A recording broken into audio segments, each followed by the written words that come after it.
Keep your dream. I have a friend named Monty Roberts who owns a horse ranch in San Isidro. He has let me use his house to put on fundraising events to raise money for youth at risk programs. The last time I was there, he introduced me by saying, "I want to tell you why I let Jack use my horse."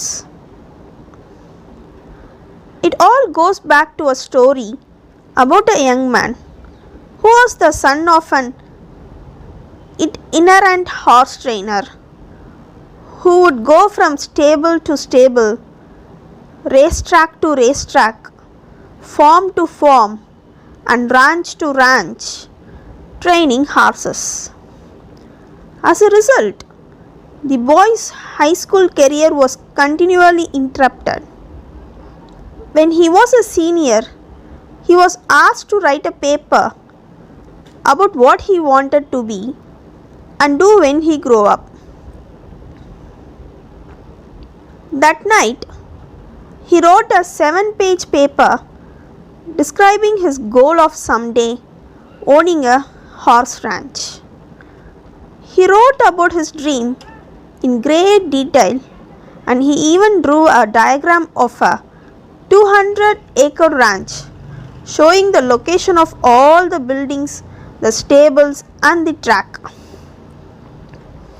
Then he drew a detailed floor plan for a 4,000 square foot house that would sit on a 200-acre ranch.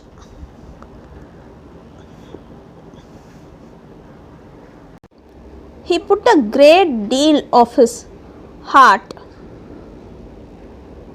into the project, and the next day he handed it in to his teacher.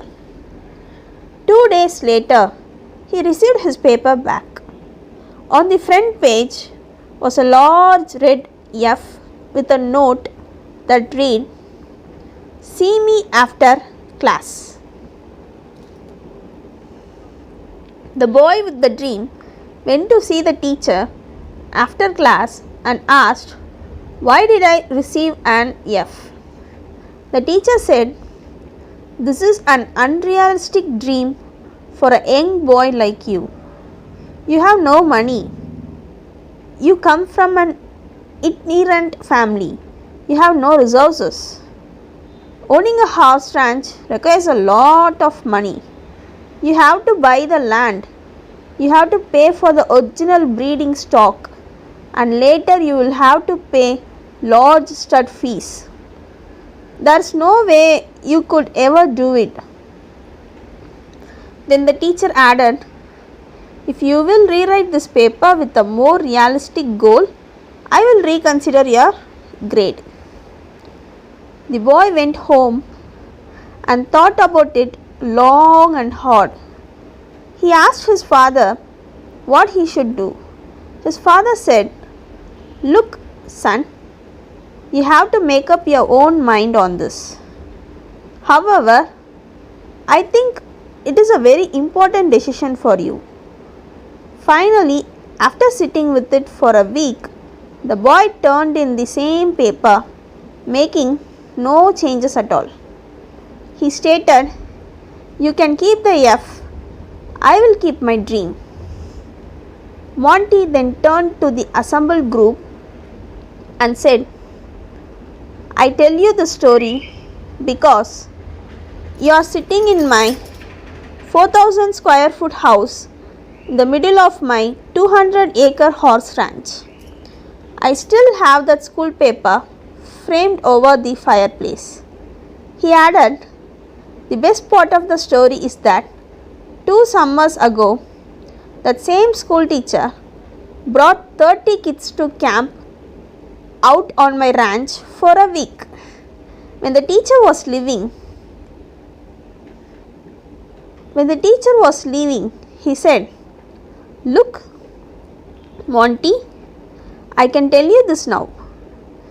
When I was your teacher, I was something of a dream stealer. During those years, I stole a lot of kids' dreams. Fortunately, you had enough gumption not to give up on yours. What is the moral of the story? Don't let anyone steal your dreams. Follow your heart, no matter what. No dream is too big or too small when one works hard to live it. One should always try making dreams come true no matter what. Thank you.